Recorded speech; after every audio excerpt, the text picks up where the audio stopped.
Malalaman nyo rin na totoo. Siguro sa pag-iimbesti niya, may lalabas na totoo dyan. Wala kami kinalaman lahat dyan.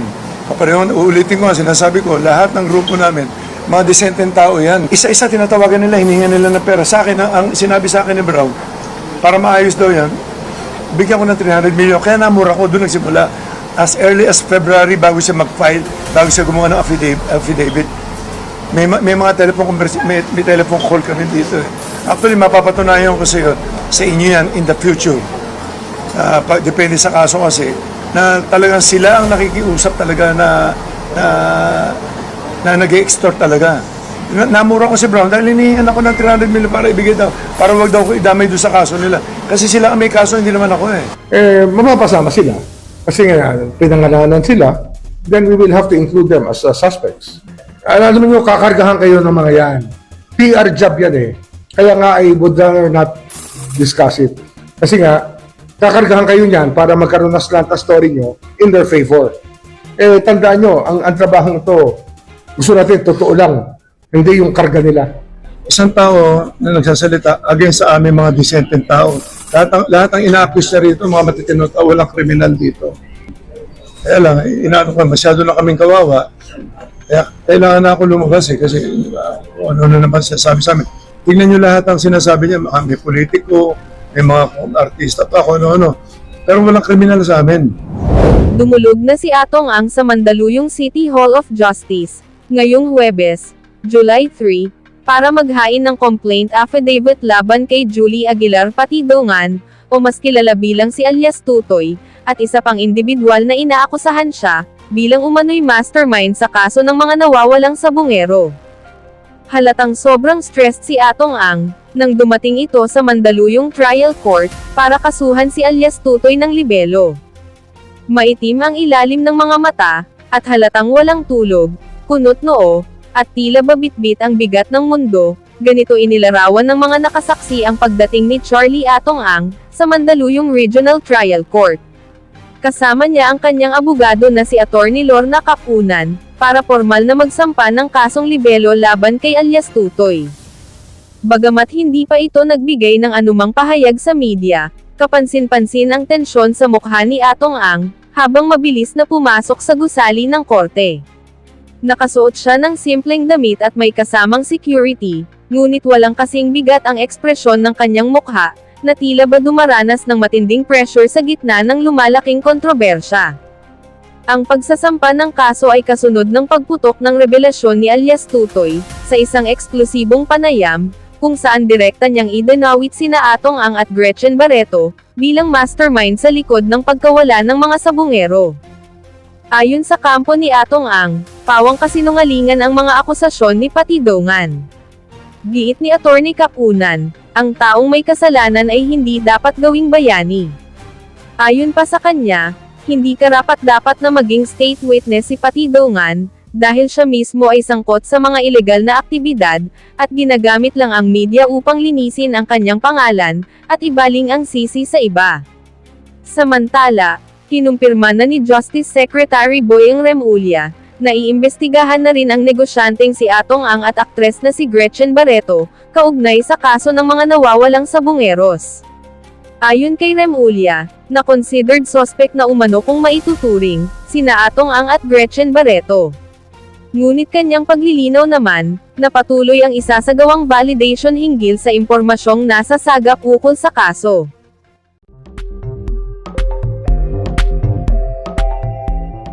Mga kasama, kaya po kami nandito,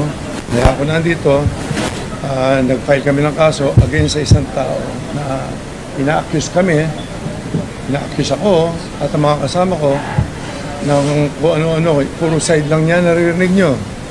Ngayon, gusto ko lang at least maging transparent lang na andito na ako, gusto ko lumabas lahat ng katotohanan. Tignan nyo na lang, isang tao na nagsasalita against sa aming mga disenteng tao. Lahat ang ina-accuse niya rito, mga matitino tao, walang kriminal dito. Kaya lahat ng ina-accuse niya, pag-aralan niyo rin muna lahat ng binibintang niya, lahat naman iniimbestigahan naman ng ating kapulisan, sa ng DOJ. Kaya lang, ang side namin, hindi nila naririnig. So, kung kaya kami nandito na nga ngayon, at least, yun lang, tignan natin kung saan pupunta. Sila na makakapagpaliwanag. Siguro, magkakaroon naman ng kaso. Magkakaroon ng ano nga sa husgado. Ang husgado na siguro ang makakapag-desisyon dyan. Kaya lang, inaano ka, masyado na kaming kawawa.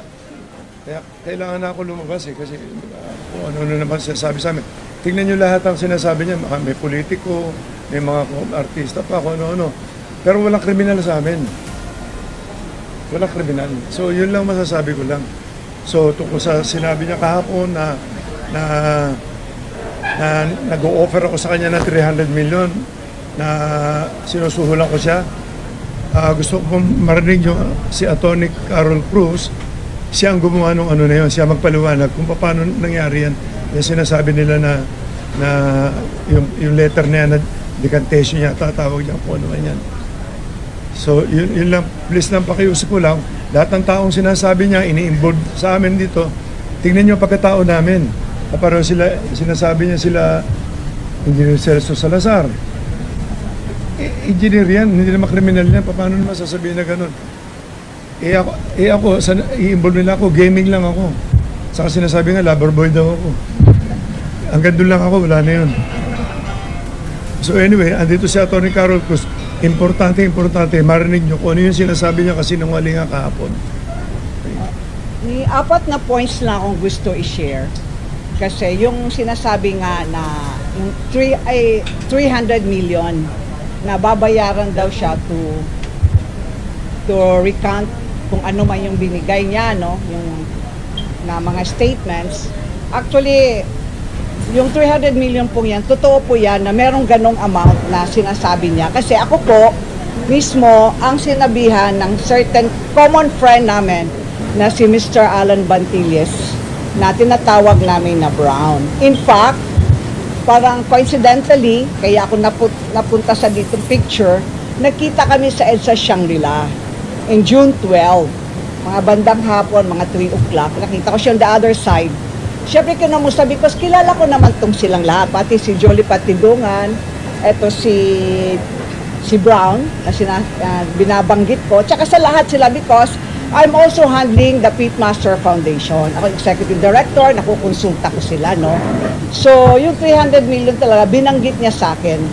At in fact, tinanong niya ako kung kumusta daw yung boss. Sabi ko, wala namang nasasabi. Sabi niya sa akin na galit na galit daw sa kanya, pinagmumura siya. Talagang pinagmumura, galit na. Sabi ko, ano naman, bakit? Kasi na-mention nga daw niya yung 300, bayaran na lang daw si Dondon para makaalis na sa, paalis, makalayo, kung ano man yung statements niya sa ano, magtago na, kasama ang pamilya. So number 2, dahil sa, nagpaalam ako sa kanya kung pwede ko bang i-relay, sabi niya man, sabihin daw, para makonvince ko siya na magbigay na lang ng 300. Kung may discount man, bahala na silang mag-usap. Kung 30 million, bahala sila. Para wala silang dalawa na mag-uusap. Subject to their mutual terms. Number 2, dahil dyan, I was requested by Mr. Brown to draft the affidavit of recantation, which I did. And pinadala ko sa kanya on June 21, nagkita kami sa Soler. Tapos after that, we have a short conversation, of course, kasi kilala ko naman sila, hi, hello, etc. Kung kumusta to. And then, bumalik siyang tumawag na, I also consulted, of course, si Mr. Kasi he's my chairman sa Pitmaster Foundation. Ang dami namang natulungan nito, no? Then, sabi niya, bahala ka, ikaw naman yung abogado. Alam mo naman ang gagawin mo. Which I handed to Mr. Brown on June 21. And then there was an amendment of the affidavit. Ni-request din nila na ayusin. Then I also handed the same day at about 9 o'clock, nakita kami sa Petron, Katipunan, so yung sa Mila Vista. Yun. Then number 3, during my course of conversation, that's number 3, nagtanong ako, after this 300 million, etc., after signing, ano ang gagawin? Sabi, may plano silang umalis kasama ang pamilya. Iba, mahirap kasi kapapanganak lang ng asawa ni Dondon yung Julie Patidungan. Sabi naman, bumubuka na daw nga yung mata, kaya pwede nang kunan ng passport. Besides, meron naman silang visa sa US and Schengen visa, which he assisted he assisted the family. And number 4, I said, why I came to the picture, kasi nga coincidentally, nagkita kami sa Shangri-La, and matters were relayed to me, discussed to me, and all other things, I designed all the plans, and I asked permission, and they told me to negotiate with him and relay the same. Yun na. Question. Sa money, sir, kasi mo ano yung pwede ba ng media ko sa from ko na ikaw ang tinutulong master? Ano ba nangyari? Nakawal ba kayo or ba? Well, ang ano talaga nito, ang punot dulo talaga nito, pera. Lahat ng grupo namin tinatawagan nila eh. Kapareho kagabi lang to, may tumawag sa isang kasama namin na sa group namin. Mayroon kami sa group A, group B. Tapos gano'n eh. Tinawagan daw siya kagabi ni Brown na naman. Ang sabi sa akin, mga 11:10, tulog na ako, tinawagan ako. Yung isang partner namin. Sabi gano'n na tulungan daw si Don kasi tatakas na. Bigyan na lang daw ng pera. Yun ang sinabi niya kagabi. So, lahat tinatawagan. Si Gretchen, tinatawagan. Sinasama na si Gretchen. Humihingi nung time na umihingi ng pangkampanya yung asawa. Tapos tinawagan din ni Brown. Kinausap din ni Don. Tapos umihingi ng papanganak. Ang dami sinasabi. Nung binlock siya, kasama na naman sa kawalang yan na sinasabi niya. So, ang grupo namin, lahat tinatawagan nila isa-isa, nag-extort eh. Akala yata niya, pagkatapos yung magsalita na kung ano-ano kalokohan, pwede na lang siyang biglang aalis pag nakuha niya ang pera eh. Yun ang problema eh. What is your message dun sa mga families ng missing Saboneros na apparently galit na sa inyo kasi kayo yung tinutulong master? Anong Well, message nyo sa kanila? Malalaman nyo rin na totoo. Siguro sa pag-iimbista niya, may lalabas na totoo dyan. Wala kami kinalaman lahat dyan. Kapareho, uulitin ko, sinasabi ko, lahat ng grupo namin, mga desenteng tao yan. Ang hilig lang namin, sabong lang. Ngayon, kailangan lang namin proteksyonan na sarili namin yun talaga. Kaya wala na akong kailangan ng ano eh. Ngayon, hindi ko na kailangan paliwanag. Hindi namin alam kung ano nangyari talaga dyan eh. Kaya lang, siyempre, masyado na kami bugbog. Kailangan na kami lumabas. Kailangan kami lumaban eh. Consistency. Si Brown, Group B si Brown. Sila talagang pareho sila na si Bisaya, kung saan. Malalaman nyo rin in the future sa investigasyon kung anong papel ni Brown sa kanila. Pero sir, ba't kailangan mag-offer po sila ng ganong presyo sa inyo? Or kapatid ba ng pagkakanda? Bakit po sa katotohanan po na? Isa-isa tinatawagan nila, hinihingan nila ng pera. Sa akin, ang sinabi sa akin ni Brown, para maayos daw yan, bigyan ko ng 300 million. Kaya namura ko, doon nagsimula. As early as February, bago siya mag-file, bago siya gumawa ng affidavit.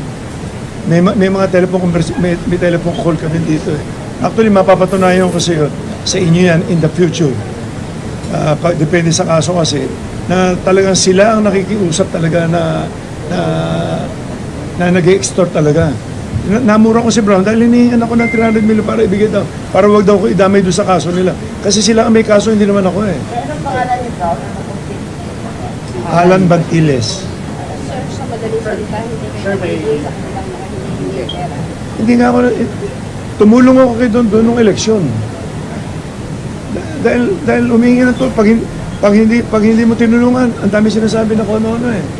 Ngayon, nire-record niya, nire-record doon nila ako. Usapan namin. Pag hindi mo sinabayan yung pagsasalita nila, namba-blackmail. So, kailangan sabayan mo na kung ano yung sinasabi niya. Bakit po sir, hindi niya ninyo ipina-entrap yung kanilang mga extortion activities?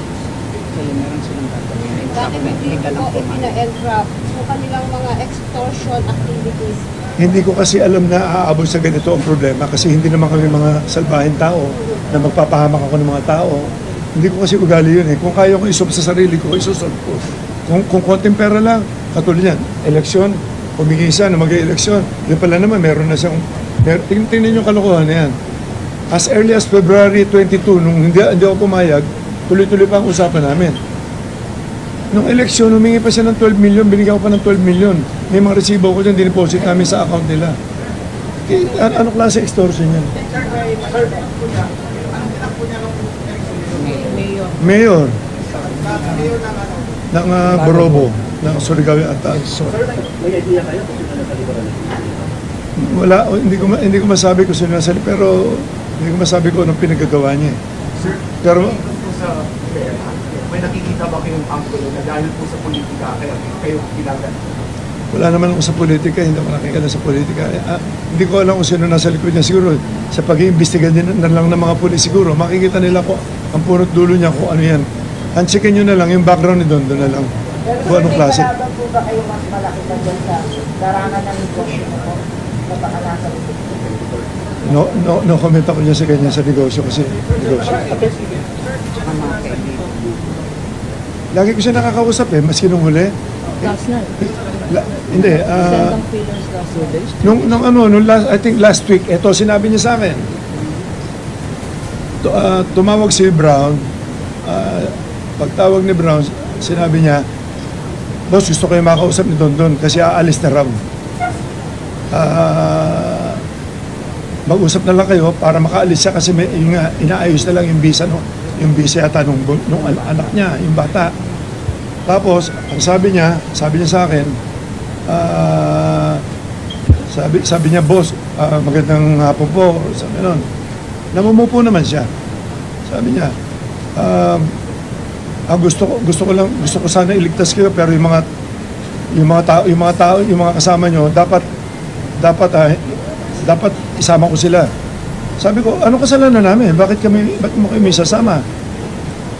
So medyo yun, hindi maganda yung naging usapan.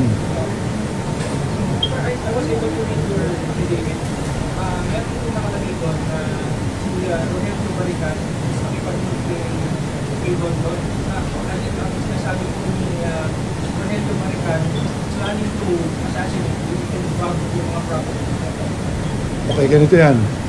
Nung nagtatago sila, okay, nakarating na sa akin yan, itong huli na lang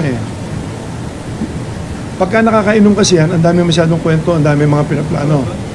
Kaya si Don, paglasing yan, kung ano mga pinagsasabi niyan Tapos, nasa isang meeting, nasa safe house sila nila na tinataguan nila, sa band ng Parañaque daw, ilan sila dyan, hindi ko alam kung sino-sino kasama lahat, kung sila nakakaalam niyan. Pinilano nila na, kasi noong time na yun, talagang delikado rin ang papel ko kasi nasa paligid ko, mga tao niya Noong time na yun, nagtitiwala ako sa kanya. Ngayon, ang napag-usapan doon, kikidnapin ako, patutubos ako, saka papatayin ako.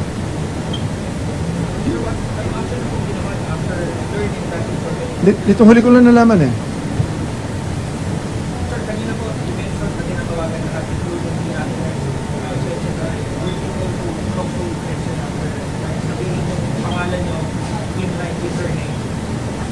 Wala namang problema kasi talaga naman kasama namin siya sa Group A. Pagkakaano kami, yung Group A niya, yung tinatawag, investor lang yan. Walang kinalaman sa mga operation yan. May operation, naglalaban lang sila ng mga manok.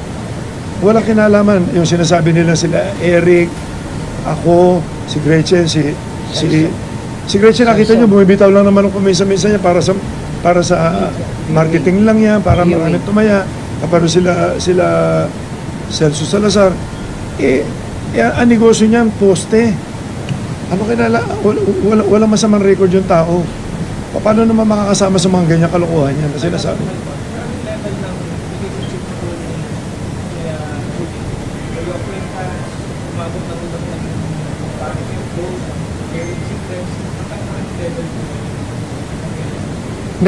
Naging trust kasi sobrang kumitiwala sa mga tao. Ang trabaho ni Julie sa amin, siya nag-aasikaso ng mga properties namin. Pag may tinatayo yung mga buildings o ano, siya rin nag-aasikaso, farm, yung maliliit na mga bahay, mabilis siya magtrabaho. Kaya nagtiwala ako sa kanya. Hindi ko alam ang mga record niya na mayroon pala sa mga murder case, may mga hold up, may pinatay pa rin ng mga pulis yata sa Caloocan. Can I speak to that? Yung issue, no? Kasi dapat malaman natin sino ang whistleblower na to. Sino ang nag-proclaim sa sarili niya na gusto niya mag-testify. Sino ang don na yan. Yung dondo na yan, kasi kami namang mga abogado, hindi naman kami tatanggap ng kaso pag hindi kami ng due diligence. Nakita namin na ang dondo na to ay criminal. He has 3 criminal cases. No? He started sa isang security company na tinanggal siya dahil sa sexual harassment. No? May nag-complain ng sexual harassment. Tapos nakita pa namin sa due diligence namin na noong January 2020, merong nag-file ng information for frustrated murder. Ito, against yung whistleblower na yan, sa RTC Morong Rizal. Isang kaso yun, frustrated murder. Meron pa siyang charge for murder and multiple frustrated murder in Taytay Rizal, final noong March 2019.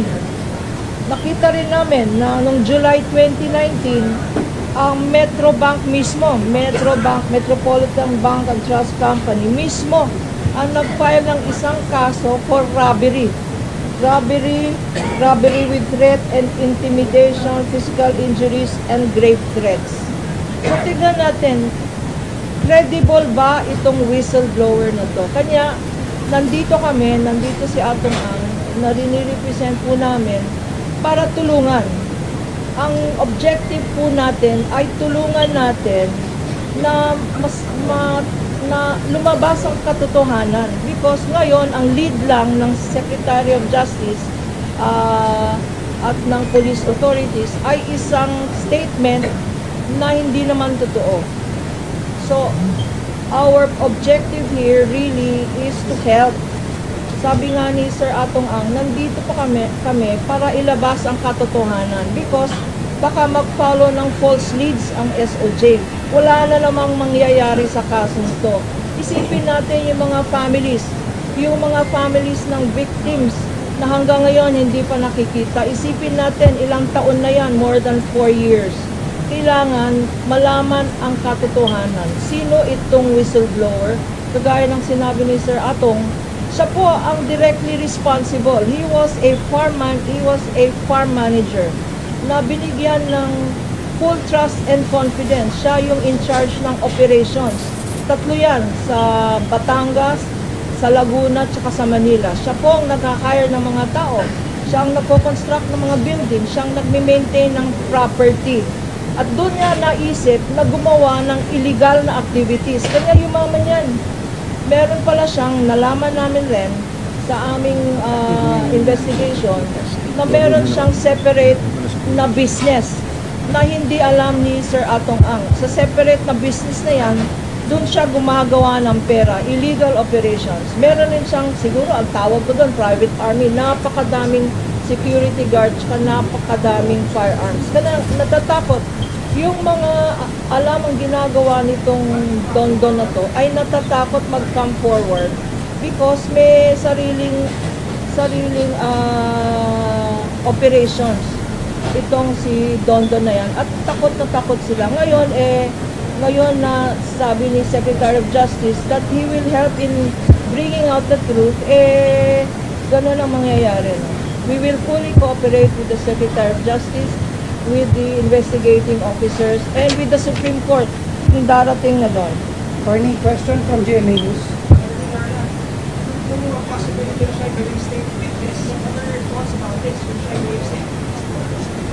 Sa definition ng state witness, dapat person who is the least guilty. Sa RTC Manila na 5 ang akusado. Siya, 6 ang akusado including him. Siya ang pinaka-guilty doon. Because siya ang directly in charge ng operation. Siya ang may direct participation sa crimes na charge sa RTC Manila. No? So, even in the definition of a state witness or a whistleblower, he cannot qualify as a whistleblower because he appears to be the most guilty. Kung kalipang target ito sa Pilipinas, bakit po sa dinamay niya ba? Yung iba pang mga tao, pangalan ko siya mga celebrity, yung mga sa ito, umay po ang pinaka-target ito. Extortion. Dahil nga sa extortion, tinatawagan nila isa-isa. Ang hindi magbibigay, yun ang sasabihin niyang pangalan. Yung original lima, sinasabi niya parang 15, 16, 17. Ngayon, 4 na lang kami. Hindi ko alam kung ano yan.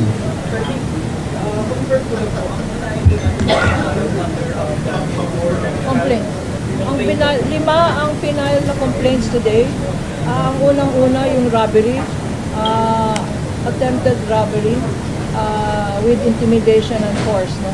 Ang pangalawa, meron tayong grave threats, meron tayong grave coercion, kasama dyan yung mga extortion, meron tayong slander, yung mga pinagsasabi niya na wala namang katotohanan sa media, destroying the character or reputation of innocent people. No? At panglima, meron tayong tinatawag na incriminating innocent persons. So, 5 ang final na kaso today sa prosecutor's office.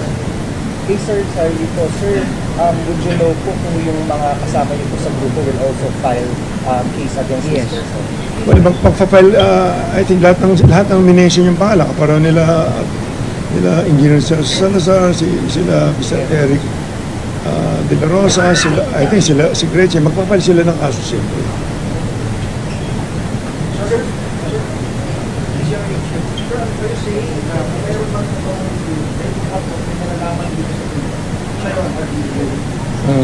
Meron man Wala. Basta yung side namin, wala kaming nalalaman. Hindi ko alam si Julie, si Don, no, kung ano maging resulta ng investigasyon, wala akong masasabi dyan. Sir, from Bob Radio, sir, yung po kaya parang diversionary tactics ko yung Don na huwag tayo pag-iwag sa kaya kayo pinutulog. Well, ang basa ko sa kay Don, tingin ko talaga makitid ang utak niya. I think pera-pera lang talaga habol niya. Isipin mo sinasabi niya pati kagabi. Bigyan siya ng pera kasi tatakbo na raw. Baka akala niya, yung ginawa niya, pwede niyang takbuhan lang bigla. Hindi ganun eh. Kasi sanay naman yata sa kumuha ng pera, tumakbo eh. Hindi ko alam ang background niya eh. Sir, tama po, tama po, yung sinabi, after niya naglabas ng statement against hinihan niya ng pera. Since February pa. February pa siya humihingi. Nalaman ko na mayroon siyang affidavit na ganyan.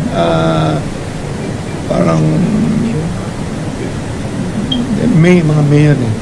Tapos nalaman ko, kasi umiikot yung affidavit niya, nag-leak eh. So just to clarify, sir, wala kayong minuto sa kanyang gumawa ng Of course hindi. At siya lang yung maaaring gumawa ng mga kriminal at hindi tatawag. Well, hindi ko masabi. Tignan mo, sinabi niya sa akin, gusto niya umalis na. Sinabi niya sa akin, mas kinukuli. Maayos na lang daw niya, makumpleto niya lahat. Sinasabi niya Portugal, sinasabi niya US. Hindi pa niya naisip, ang dami niyang ginawa rito. Pwede ba pumirma na lang siya magre-recant lang siya. Siyempre, kakasuhan din siya ng mga perjury kung ano-ano. Hindi niya naiisip yun eh. So you would ask for departure order against him para hindi makalabas. Well, hindi ko alam. Ang government na ang bahala dyan. Kung ano man ang lumabas sa investigasyon nila. In your part, sir, ngayon ang tayo na kayo ng kaso laban sa una. You ask the court to obey for departure order. Well, kung pwede. Mas okay yun. Yes. Sinabi na po yung Malacanang kahapon. Kasi BBM po ay interesado dito sa kaso ng missing sa Bumeros. Para po malabas na rin yung sa katotohanan. Pero sa insir kanina sinabi mo na wala kang alam.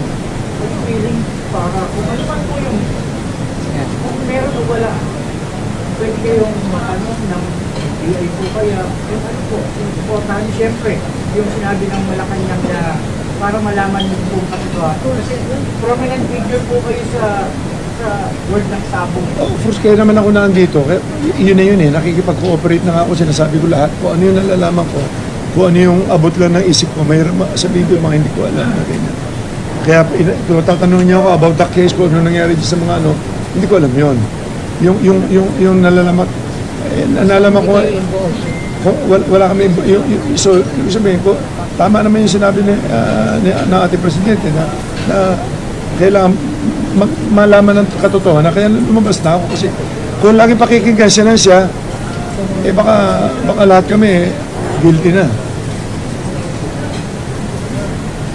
So, i-repeat ko lang na the reason na nandito kami and the reason we filed the case is because number one, for the truth to come out. Number two, to affirm that Atong Ang and the members of this the investors group are willing to cooperate with government. The government that includes the President, that includes the Supreme Court, and it includes the Secretary of Justice and all the personnel. To come out with the truth. We are on the side of justice here. We are on the side of the families who lost their loved ones, who up to now do not know kung saan ang kanilang mga kapamilya, no, kamag-anak. No. So sana sa mabibigay namin ng ebidensya sa complaint na to, because meron mga affidavits dito, no. Sana mabasa rin ng gobyerno, and we will furnish them a copy so that sundan nila yung mga leads. Hindi lang isang lead lang na false pa and misleading. Huwag silang maniwala sa hearsay evidence na isang whistleblower na alam natin based on personal knowledge na siya ang nag-i-store. Kasi ang pera-pera lang to, at sinabi niya na gusto na niyang umalis ng country. No? Ang pag inosente ka na tao, gusto mong harapin ang kaso para maklear ang pangalan mo. Yung mga feeling guilty lang, sila ang gustong tumakbo. Sila ang gustong mag-disappear. So, tignan natin ang mangyayari sa investigation.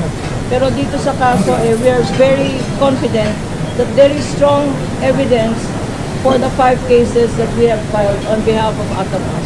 Question, Manila Times. Nakikinig ko lang. Ano masabi niya naman about leaking allegations on something? Although tinanggi na ni something yung allegations pero leaking allegations. Ano po masasabi? Wala naman sa kinalaman sa kaso babayaan na lumati. Sir, just to clarify, may dumati po ba sa inyo isa sa kapamilya yung pangalang sinasabi na matay yung kanilang kamakalan? Aron niya taklolo sa inyo. Wala naman. Sir Jerry, public affairs, ano po ang gagawin mo sa kanyang bumili po yung mga kaanak? Well, yung nga lang, kaya naman nandito na ako para matulungan na rin. Pero kailangan niya, kailangan niya akong bumalik doon, may pipirmahan kami uli. So, I hope, nasabi na namin lahat. Marami sa, lalo na sa Channel 7, kapareho kahapon, nakikiusap lang ako sa media. Gawin yung fair lang, katulad na hindi naman niya narinig ang side namin. Kahapon lang, isipin nyo, biglang inilabas niya na sinusuhulan ko si Don. Dapat tinanong muna niya, binabalanse bago siya maglabas. Di ba? Yun parang one-sided eh. Dapat, pag may mga ganong media, di ba? Kung ako tatanungin sa media, may nag-accuse, dapat yung ina-accuse, tatanungin muna bago maglabas. Both sides ilabas. Katulad niya. Late ako nagsalita ngayon. I'm sure hindi ako i-cover ng Channel 7 siguro ngayon. Talaga ito simula umpisa, ito mo. Hindi ko alam kung pinopondo, gumawa pa sila ng pelikula. Ako na naman ang kontrabida, ayoko nga mag-artista eh. Simula bata ako. Lagi ako kontrabida eh. John. Kaya ang kasalanan ni John. Bakit pala sa Mandaluyong? Bakit pala sa Mandaluyong yung isinampa yung kaso? Bakit hindi sa DOJ? Ano? Bakit po sa Mandaluyong isinampa yung kaso? This is his place of residence. Dito ako nakatira dito ako lumaki sa Mandaluyong talaga. Lumaki ako sa tabi ng squatter talaga ako lumaki.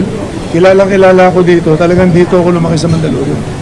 Dito wala akong record na, maski magtanong kayo rito, dito ako simula 3 years old, 4 years old yata yun. Wala akong kaso dito maski na ano. Last question po, may pipirmahan pa sa prosecutor. Sir, laban na ito ng isip lang. Bakit po kayo, sir, ang kanina dapat po paliwala ng taong bayan sa mga Well, hindi ako pareho ng Channel 7 na hindi binabalanse lahat. Ang gusto ko lang balansehin niyo muna bago kayo maglabas. Ako, pakinggan niyo lang side ko. Ngayon, i-analyze niyo ngayon doon sa side na sinasabi ni Don. Number 1, tingnan niyo pagkatao niya, pagkatao ko, pagkatao namin lahat. Wala naman kami yung history na pumapatay ng tao. Di ba? Paano mangyayari yan? So, balansehin lang natin. Kasi labas tayo ng labas na para mapanood lang, ilalabas natin, araw-araw nilalabas natin si Dondon, series pa. Di ba? E paano na kami, kung sasalita kami, hindi naman ilalabas ng totoo. Ngayon, nandito kayo lahat, kayo na mag-analyze. Nagsisinungaling ba mukha ako? Hindi, sabi ko lahat ng totoo. At sa punto po ito, sir, for sure, nakikinig po nanonood si Don pati Dongan. Ano po gusto nyo direktamente yung sabihin? Well, yun ang sabi ko na doon, mag-isip ka doon. Kung ano man ang mga, huwag ka na magsinungaling. Tinuri kita parang anak ko eh. Hindi ko alam na ganyan kakasama. Pati ako, papatayin mo pa, kikidnapin mo pa ako. Yun lang, ganun lang kasimple. Kailangan ko ng proteksyon ng sarili ko na. Tsaka ang grupo namin, kawawa na kami masyado. Yun lang. Maraming salamat. Thank you. Maraming salamat. May snack mo, may pagkain tayo dyan. Kain lang kayo lahat dyan ha, tapos bayaran nyo na. Okay na bayaran nyo.